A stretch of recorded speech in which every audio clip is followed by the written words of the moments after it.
Support this podcast via our Patreon and get more writerly goodness. Visit patreon.com/nanocast to join up. Welcome to NaNoWriMo Every Month. My name is J. Daniel Sawyer. I'm the author of some 20 books, 34 short stories, and numerous articles and other things, and I am your guide on this journey to use NaNoWriMo to level up to professional output levels.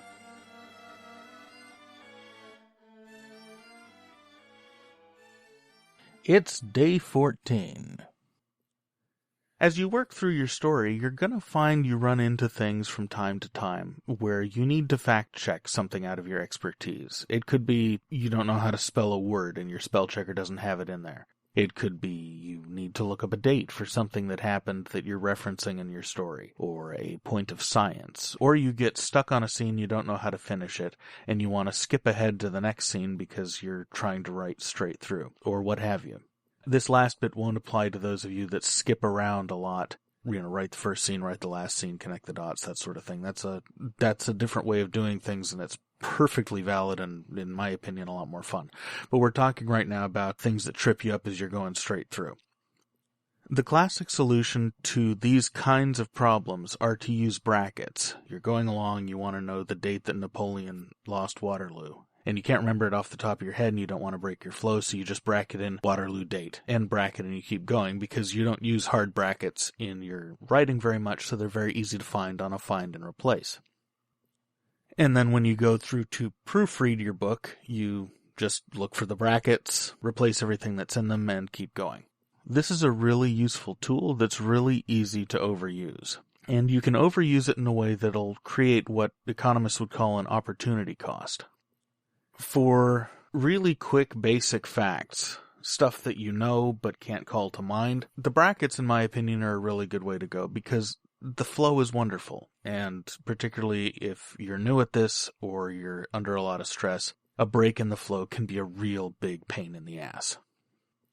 And the brackets can also be useful for scenes that you don't want to write yet, but you want to include a note to yourself for when you jump back to it. You don't wind up having to respect those brackets when you go back, but they do give you something to get your fingers into as you're trying to pry apart that part of the story.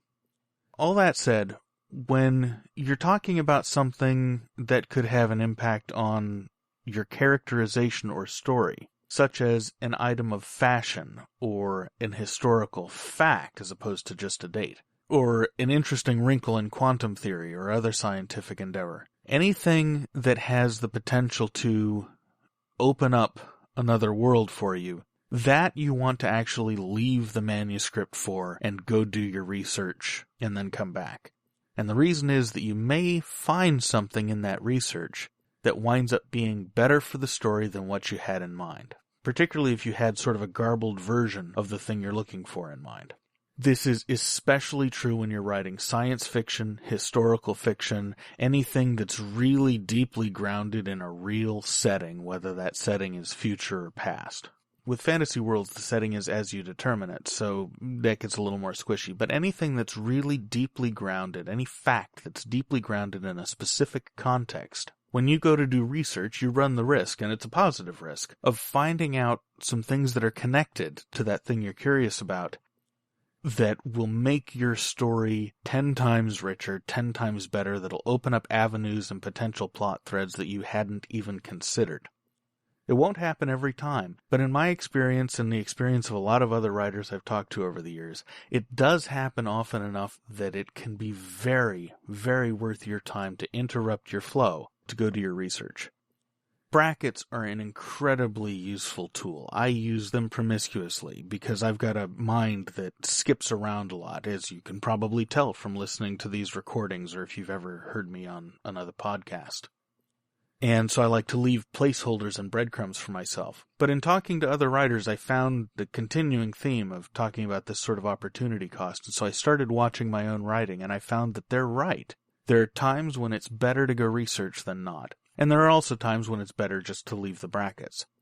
So when you put the brackets around a word or a phrase to bring you back later, look at it and think, is this a proofreading thing or is this a creative thing? And if it's a creative thing, try, if at all you can, to resist the brackets. And if it's a proofreading thing, embrace them, and move on and continue with your story right away.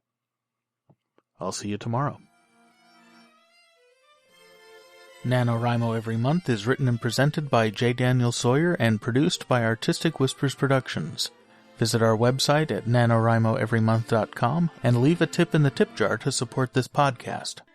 NaNoWriMo Every Month is copyright 2015 by J. Daniel Sawyer and Artistic Whispers Productions and released under a Creative Commons Attribution Non-Commercial No Derivatives license.